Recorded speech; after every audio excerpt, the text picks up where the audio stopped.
एक गांव में रतनलाल नाम का किसान अपनी पत्नी उषा के साथ रहता था। उषा को गहने पहनने का बहुत शौक था। वो अक्सर नए नए गहने खरीदती और पहनती। एक दिन रतनलाल अपने खेतों में काम करके घर लौट रहा होता है। उसे कहीं से पायल के खनकने की आवाज आती है। आवाज सुनकर रतनलाल डर जाता है और सोचता है, अरे ये आवाज कैसी है? सुना है जंगलों में चुड़ैलें घूमती रहती हैं। कहीं ये चुड़ैल तो नहीं? भाग ले रतनलाल बेटा, नहीं तो बिना टिकट यमलोक पहुंच जाएगा। फिर रतनलाल वहाँ से भागकर घर पहुँचता है। घर पर उषा गुस्से में बैठी होती है। रतनलाल उसे गुस्से में देख पूछता है, अरे उषा, क्या हुआ? आज पान खाया है क्या? कुछ मुंह फूला फूला सा लग रहा है। चलो हटो यहाँ से, प्यार व्यार तो करते नहीं, आ जाते हैं उलू लुलू करने। चलो नाराज मत हो और बोलो क्या बात है। मैं तुम्हारी हर बात तो मानता हूँ। बोलो मुझसे क्या चाहिए? बहुत प्यार करते हो, झूठे कहीं के। कब से बोला है कि एक सोने की पायल ला दो, आज तक तो लाई नहीं। पता है गांव की सब औरतों के पास है और वो सब मेरा मजाक बनाती।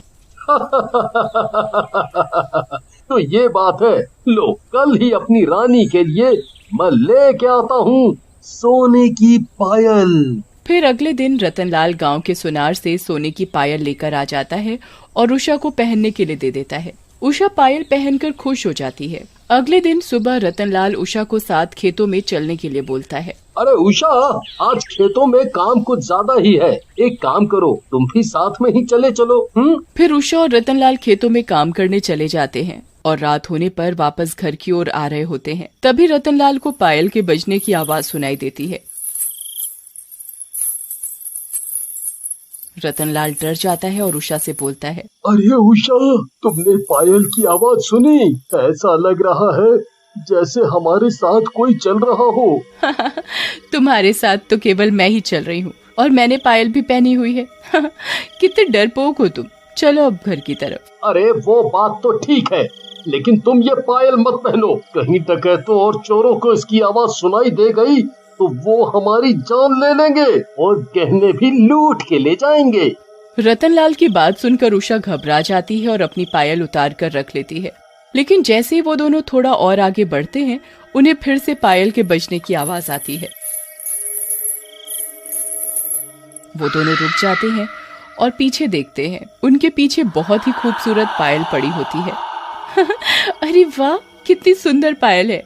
ये तो तुम्हारी दी हुई पायल से भी अच्छी है। मजा आ गया। इससे पहले रतनलाल कुछ कहता, उषा जल्दी से जाकर वो पायल उठा लेती है। ये देख रतनलाल उषा से बोलता है, अरे उषा, ये क्या कर रही हो? यूँ रोड पर बड़ी चीजें नहीं उठाते। चुप करो तुम, ज्यादा ज्ञान मत झाड़ो। इतनी अच्छी पायल पड़ी है, न जाने कैसी मनहूस बातें करते हो, मनहूस कहीं के। उषा को गुस्से में देख रतनलाल चुप हो जाता है।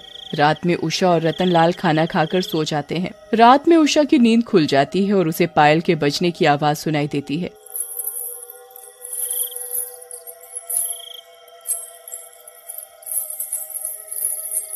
अरे ये आवाज तो रसोई से आ रही है। कहीं कोई चोर तो नहीं घुस गया रसोई में जाकर।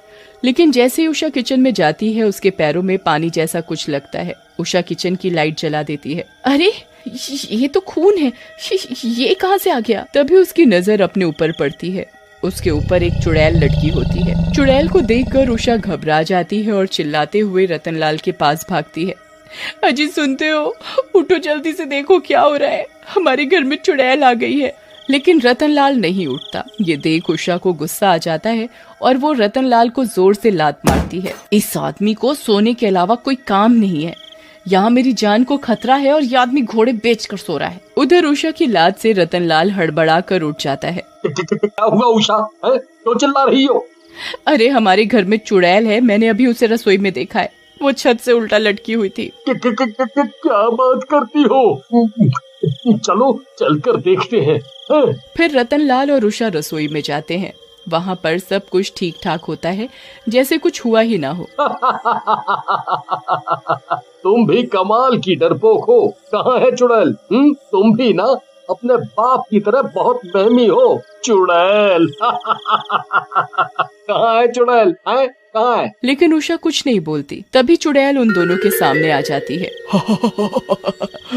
लोमड़ी सी शक्ल वाले, मुझे याद कर रहा था। ले मैं आ गई। तुमने पुकारा और हम चले आए, तुमने पुकारा और हम चले आए, खोपड़ी अपने हाथों में ले आए रे। तुमने पुकारा और हम चले आए, खोपड़ी अपने हाथों में ले आए रे। ऐसा कहकर चुड़ैल अपनी खोपड़ी अपने हाथों में पकड़ लेती है। ये देखकर उषा और रतनलाल दोनों बेहोश हो जाते हैं। अरे एक बात समझ नहीं आती, मुझे देखकर लोग बेहोश क्यों हो जाते हैं? मैं क्या इतनी खूबसूरत हूँ?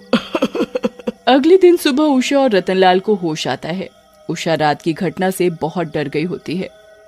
मुझे यहाँ से ले चलो, ये चुड़ैल हमें मार डालेगी। अरे उषा रो मत, मैं अभी जाकर गांव वालों से बात करता हूँ, फिर देखते हैं इस समस्या का क्या इलाज हो सकता है। नहीं नहीं नहीं, तुम किसी से कुछ बात मत करो, हम दोनों ही इस समस्या का इलाज करेंगे। गांव वालों को पता चला तो वो हमें ही दोष देंगे। अगली रात रतनलाल और उषा घर के दरवाजे को खोलकर घर के बाहर जाकर छुप जाते हैं। चुड़ैल रात में आती है और पायल पहनकर बाहर निकलती है। आज ये दोनों डरपोक घर में नहीं है। लगता है घर छोड़कर ही भाग गए। वैसे भी ये दोनों घर के अंदर मिल गए तो मैं इनका सूप बनाकर पीऊंगी। फिर चुड़ैल गांव में घूमने लगती है। चुड़ैल जैसे जैसे चलती है उसकी पायल में से सुरीली आवाज आने लगती है। तभी एक शराबी जो कि एक पेड़ के नीचे बैठा होता है वो आवाज सुनता है। क्या आवाज है भाई? लागत है कोनो फिल्म की शूटिंग हो रही है। और ऐसे तो माधुरी ही चलत है। अभी जाकर देखा हूँ अपनी माधुरी को। 1 2 3 4 5 6 7 8 9 10 11 12 13 मेरा करे तू इंतजार, अजब ये आई बहार। शराबी आवाज की दिशा में जाता है और चुड़ैल को पीछे से आवाज लगाता है। ए माधुरी, जरा पीछे को मुड़ो, हम भी संजय दत्त हूँ, खलनायक वाला। अरे पलट मेरी माधुरी, पलट। शराबी की आवाज सुनकर चुड़ैल मुड़ती है। नायक नहीं खलनायक है तू। तुझे ही तो ढूंढ रही थी मेरे हीरो। ऐसा कहकर चुड़ैल शराबी के पास जाती है और उसे मार डालती है। ये सब उषा और रतनलाल एक झाड़ी के पीछे छुपकर देख रहे होते हैं। उषा रतनलाल से बोलती है, अरे जी ये तो नरभक्षी चुड़ैल है, ये हम सबको मार डालेगी, हम क्या करेंगे? तुम डरो मत उषा, अब मैं ही इसका इलाज करूंगा। अगली सुबह रतनलाल गांव वालों को इकट्ठा करता है और उन्हें रात और अपने साथ घटी सारी बात बताता है, जिसे सुनकर टीटू नाम का गांव वाला बोलता है, रतन भाई, इतनी समस्या में हो और हमें अब बता रहे हो, बड़ी जल्दी पराया कर दिए। नहीं नहीं टीटू भाई, हमें लगा हम अकेले ही समस्या को सुलझा लेंगे। तभी दूसरा गांव वाला बोलता है, भैया हमको लागत है रतन भैया जो पायल उठाए थे उसी में कौनो लोचा है। सही कहा तो, बहुत देर से ये हमारे दिमाग में आ रहा था, लेकिन ससुरा निकल नहीं रहा था। आज रात ही समस्या को सुलझाते हैं। हाँ। फिर गांव वाले रात में रतनलाल के घर के बाहर छुप जाते हैं। चुड़ैल रात में रतनलाल के घर से बाहर निकलती है। उसके चलते ही पायल की आवाज आने लगती है। अरे वाह, क्या आवाज है! मन तो कर रहा है इस चुड़ैल के साथ ही चला जाऊं। तभी उषा बोलती है, चले जाओ देवर जी, जाओगे तो अपने पैरों पर, लेकिन आओगे किसी मटके में। तुम भी न भाभी, मजाक बहुत बढ़िया करती हो। तभी रतन बोलता है, अरे भैया, दिन में तो खूब टसन मार रहे थे, हैं?